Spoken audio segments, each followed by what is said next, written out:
व्यवहारों के जो एकमात्र ईश्वर हों उन्हें जागेश्वर कहते हैं।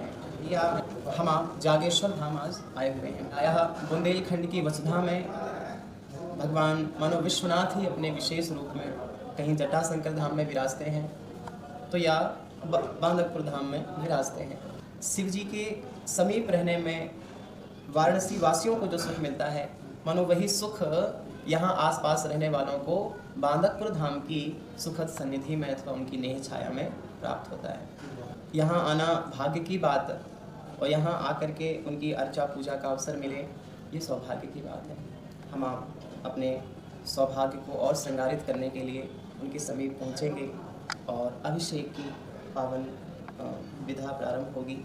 आसपास रह रहे लोग अगर इसी भाव से कि यही विश्वनाथ जी हैं, है ना, इस भाव से अगर दर्शन करने आवे तो निश्चित मानना चाहिए कि जो फल विश्वनाथ जी के दर्शन का है वही फल यहाँ रह रहे वासियों को बांदकपुर धाम में विराजे श्री जागेश्वर नाथ भगवान के दर्शन का मिलता है। भगवान की जय।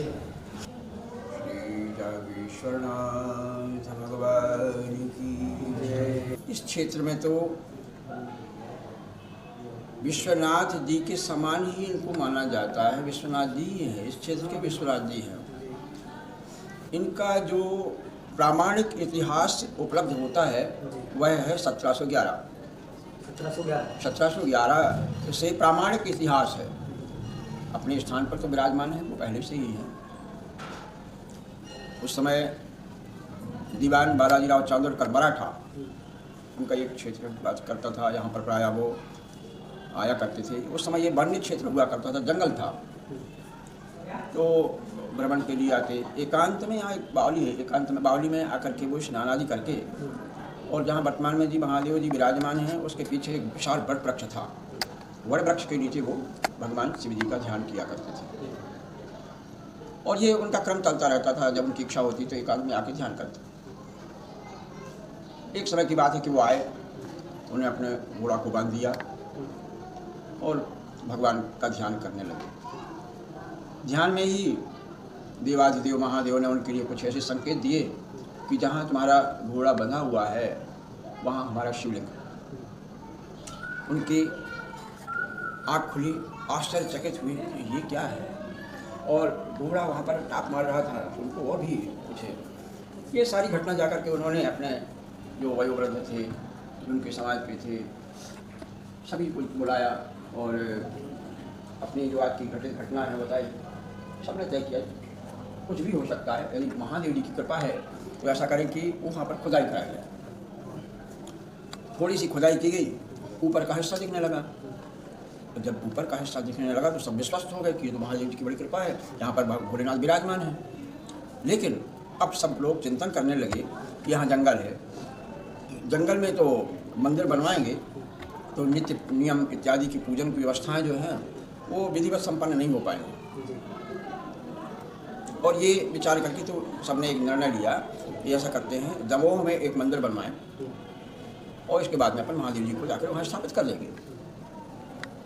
एक भव्य मंदिर का निर्माण किया गया दमोह शहर के अंतर्गत। और जब मंदिर बन गया तो खुदाई प्रारंभ की गई। और खुदाई जब करते हैं तो बहुत गहराई तक जाते हैं, लगभग 35-40 फीट के आसपास पहुँचते हैं, इनका कोई अंत नहीं मिलता है।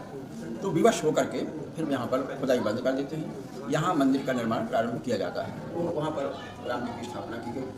35 वर्ष बाद माता पार्वती जी का मंदिर बनता है। ये आप दर्शन करेंगे तो आप देखेंगे कि इतनी दिव्य भव्य और भाव भगवान से युक्त जो माता पार्वती जी हैं, अपने आप में वो कुछ कहती हैं। तो सदा उनकी कृपा बनी रहती है। तो 35 वर्ष बाद माता पार्वती जी के मंदिर का निर्माण हुआ। बाजू में भैरव जी नाथ जी हैं, दक्षिण में राम मंदिर है, महादेव जी के दक्षिण में राधा कृष्ण जी मंदिर है, और साथ में लक्ष्मी नारायण जी, नर्मदा जी, दुर्गा जी, ये सभी मंदिर। 1933 तक मराठा परिवार ने इस मंदिर का संचालन किया, देखरेख किया। 1933 में ट्रस्ट बना, तो 1933 से अब तक ट्रस्ट ही संचालन करता है। सारी व्यवस्थाएं इस ट्रस्ट के द्वारा होती हैं।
हरि ओम नमः श्री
श्री जागेश्वर नाथ भगवान की जय। श्री राम जी महाराज की जय। हम सब भैया वैष्णव हैं, है ना।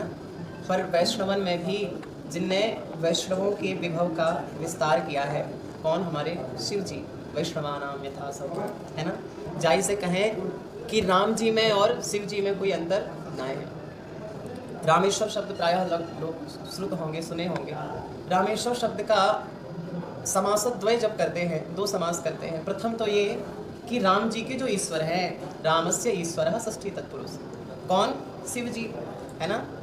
पर दूसरा समास जब करें बहुव्रीहि, तो रामः ईश्वरो यस्य सः रामेश्वरः, राम जी ही जिसके ईश्वर हों वो कौन?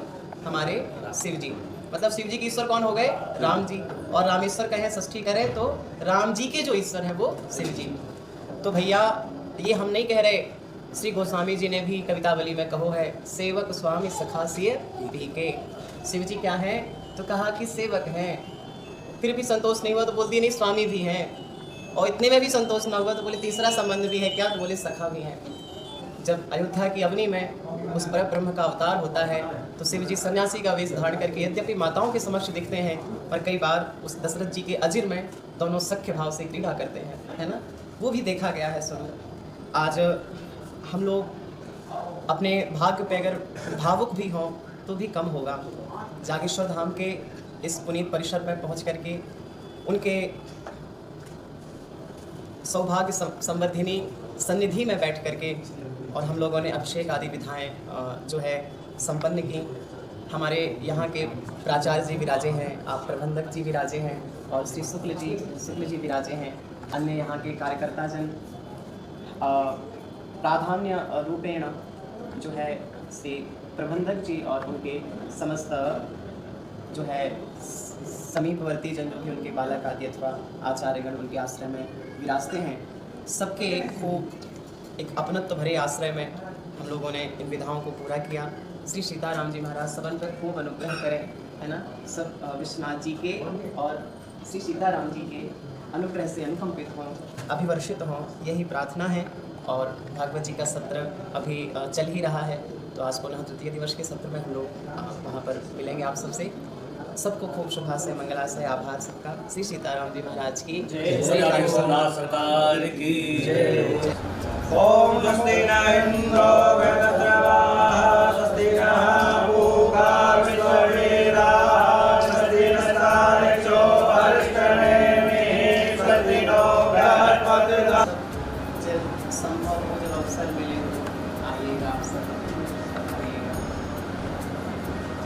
श्री सीताराम जी महाराज की जय। शिवाय नमः शिवाय, ओम नमः शिवाय।